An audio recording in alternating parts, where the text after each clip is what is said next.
ओम नमो भगवते वासुदेवाय नमः। जय श्री नारायण।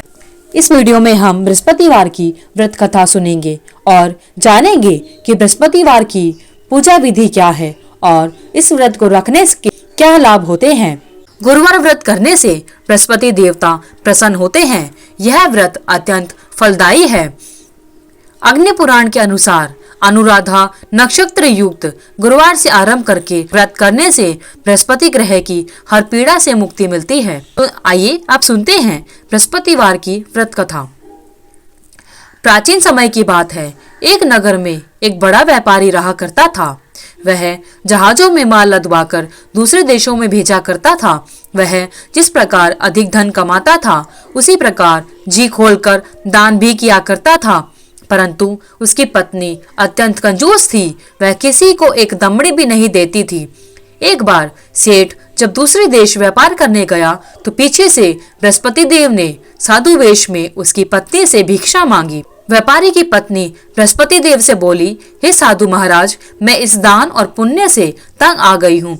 आप कोई ऐसा उपाय बताएं जिससे मेरा सारा धन नष्ट हो जाए और मैं आराम से रह सकूं। मैं यह धन लूटता हुआ नहीं देख सकती। बृहस्पति देव ने कहा, हे देवी, तुम तो बड़े विचित्र हो। संतान और धन से कोई दुखी होता है। अगर धन अधिक है तो इसे शुभ कार्यों में लगाओ। कुंवारी कन्याओं का विवाह कराओ, विद्यालय और बाग बगीचों का निर्माण कराओ। ऐसे पुण्य कार्य करने से तुम्हारा लोक और परलोक सार्थक हो सकता है।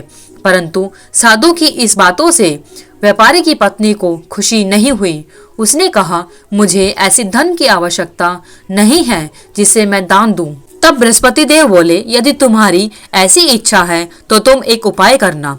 7 बृहस्पतिवार घर को गोबर से लीपना, अपने केशों को पीली मिट्टी से धोना, केशों को धोते समय स्नान करना, व्यापारी से हजामत बनाने को कहना, भोजन में मांस मदिरा खाना, कपड़े अपने घर पर धोना।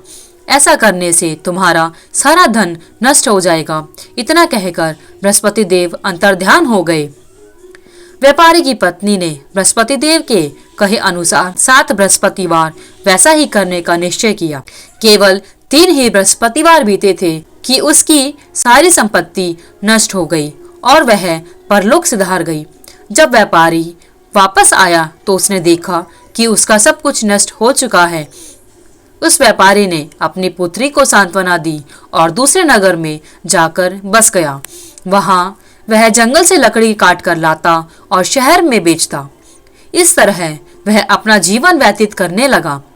एक दिन उसकी पुत्री ने दही खाने की इच्छा प्रकट की, लेकिन व्यापारी के पास दही खरीदने के पैसे नहीं थे। वह अपनी पुत्री को आश्वासन देकर जंगल में लकड़ी काटने चला गया। वहां एक वृक्ष के नीचे बैठकर अपनी पूर्व दशा पर विचार करके रोने लगा। उस दिन बृहस्पतिवार था। तभी वहां बृहस्पति देव साधु के रूप में सेठ के पास आए और बोले, हे मनुष्य, तू इस जंगल में किस चिंता में बैठा है। तब व्यापारी बोला, हे महाराज, आप सब कुछ जानते हैं। इतना कहकर व्यापारी अपनी कहानी सुनाकर रो पड़ा।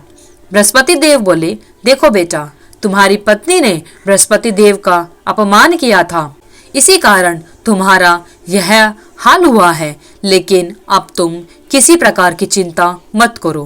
तुम गुरुवार के दिन बृहस्पति देव का पाठ करो। 2 पैसे के चने और गुड़ को लेकर जल के लोटे में शक्कर डालकर वह अमृत और प्रसाद अपने परिवार के सदस्यों और कथा सुनने वालों में बांट दो। स्वयं भी प्रसाद और चरणामृत लो। भगवान तुम्हारा अवश्य कल्याण करेंगे। साधु की बात सुनकर व्यापारी बोला, महाराज, मुझे तो इतना भी नहीं बचता कि मैं अपनी पुत्री को दही लाकर दे सकूं। इस पर साधु जी बोले, तुम लकड़ियां शहर में बेचने जाना। तुम्हें लकड़ियों के दाम पहले से चौगुना मिलेंगे, जिससे तुम्हारे सारे कार्य सिद्ध हो जाएंगे। उसने लकड़ियां काटी और शहर में बेचने के लिए चल पड़ा। उसकी लकड़ियां अच्छे दाम में बिक गई, जिससे उसने अपनी पुत्री के लिए दही लिया और गुरुवार की कथा के लिए चना गुड़ लेकर कथा की और प्रसाद बांटकर स्वयं भी खाया। उसी दिन से उसकी सभी कठिनाइयां दूर होने लगी। परंतु अगले बृहस्पतिवार को वह कथा करना भूल गया। अगले दिन वहाँ के राजा ने एक बड़े यज्ञ का आयोजन कर पूरे नगर के लोगों को भोज के लिए आमंत्रित किया। राजा की आज्ञा के अनुसार पूरा नगर राजा के महल में भोज करने गया, लेकिन व्यापारी व उसकी पुत्री थोड़ी देर से पहुंचे, अतः उन दोनों को राजा ने महल में ले जाकर भोजन कराया। जब वे दोनों लौटकर आए तब रानी ने देखा कि उसकी खूंटी पर टंगा हुआ हार गायब है। रानी को व्यापारी और उसकी पुत्री पर संदेह हुआ कि उसका हार उन दोनों ने ही चुराया है। राजा की आज्ञा से उन दोनों को कारावास की कोठरी में कैद कर दिया गया। कैद में पड़कर दोनों अत्यंत दुखी हुए। वहां उन्होंने बृहस्पति देवता का स्मरण किया। बृहस्पति देव ने प्रकट होकर व्यापारी को उसकी भूल का आभास कराया और उन्हें सलाह दी कि गुरुवार के दिन कैद खाने के दरवाजे पर तुम्हें 2 पैसे मिलेंगे। उनसे तुम चने और मुनक्का मंगवाकर विधि पूर्वक बृहस्पति देवता का पूजन करना, तुम्हारे सब दुख दूर हो जाएंगे। बृहस्पतिवार को कैद खाने के द्वार पर उन्हें 2 पैसे मिले। बाहर सड़क पर एक स्त्री जा रही थी। व्यापारी ने उस स्त्री को बुलाकर गुड़ और चना लाने को कहा। इस पर वह स्त्री बोली, मैं अपनी बहू के लिए गहने लेने जा रही हूँ, मेरे पास समय नहीं है। इतना कहकर वह चली गई। थोड़ी देर बाद वहां से एक और स्त्री निकली। व्यापारी ने उसे बुलाकर कहा कि हे बहन, मुझे बृहस्पतिवार की कथा करनी है, तुम मुझे 2 पैसे का गुड़ चना ला दो। बृहस्पति देव का नाम सुनकर वह औरत बोली, भाई मैं तुम्हें अभी गुड़ चना ला कर देती हूँ। मेरा इकलौता पुत्र मर गया है, मैं उसके लिए कफन लेने जा रही थी, लेकिन मैं पहले तुम्हारा काम करूंगी, उसके बाद अपने पुत्र के लिए कफन लाऊंगी। वह स्त्री बाजार से व्यापारी के लिए गुड़ और चना ले आई और स्वयं भी बृहस्पति देव की कथा सुनी। कथा के समाप्त होने पर वह स्त्री कफन लेकर अपने घर गई। घर पर लोग उसके पुत्र की लाश को राम नाम सत्य है कहते हुए शमशान ले जाने की तैयारी कर रहे थे। स्त्री बोली, मुझे अपने बेटे का मुख देख लेने दो। अपने पुत्र का मुख देखकर उस स्त्री ने उसके मुंह में प्रसाद और चरणामृत डाला। प्रसाद और चरणामृत के प्रभाव से वह जीवित हो गया। पहली स्त्री जिसने बृहस्पति देव का निरादर किया था, वह जब अपने पुत्र के विवाह के लिए पुत्र वधू के लिए गहने लेकर लौटी और जैसे ही उसका पुत्र घोड़ी पर बैठकर निकला, वैसे ही घोड़ी ने ऐसी उछाल मारी कि वह घोड़ी से गिरकर मर गया। यह देखकर स्त्री रो रो कर बृहस्पति देव से क्षमा मांगने लगी। उस स्त्री की याचना से बृहस्पति देव साधु वेश में वहां पहुंचकर कहने लगे, हे देवी, तुम्हें अधिक विलाप करने की आवश्यकता नहीं है। यह बृहस्पति देव का अनादर करने के कारण हुआ है। तुम वापस जाकर मेरे भक्त से क्षमा मांगकर कथा सुनो, तब ही तुम्हारी मनोकामना पूरी होगी। जेल में जाकर उस स्त्री ने व्यापारी से माफी मांगी और कथा सुनी।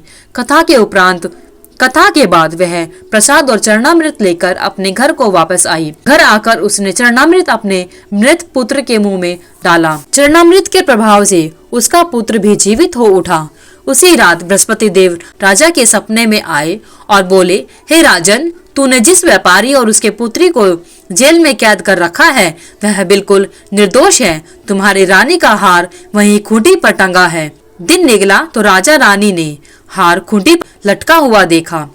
राजा ने उस व्यापारी और उसकी पुत्री को रिहा कर दिया और उन्हें आधा राज्य देकर उसकी पुत्री का विवाह उच्च कुल में करवा दिया और दहेज में हीरे जवाहरात दिए। हे बृहस्पति देव, हे भगवान विष्णु, जिस प्रकार आपने उस व्यापारी और उसकी पुत्री पर अपनी कृपा बनाई, उसी प्रकार बृहस्पतिवार का व्रत करने वाले और बृहस्पतिवार की कथा को सुनने और कहने वाले सभी पर अपनी कृपा बनाए रखना। जय बृहस्पति देव। अगर आपको ये वीडियो अच्छी लगी तो वीडियो को लाइक करें, शेयर करें, चैनल को सब्सक्राइब करना ना भूलें। धन्यवाद।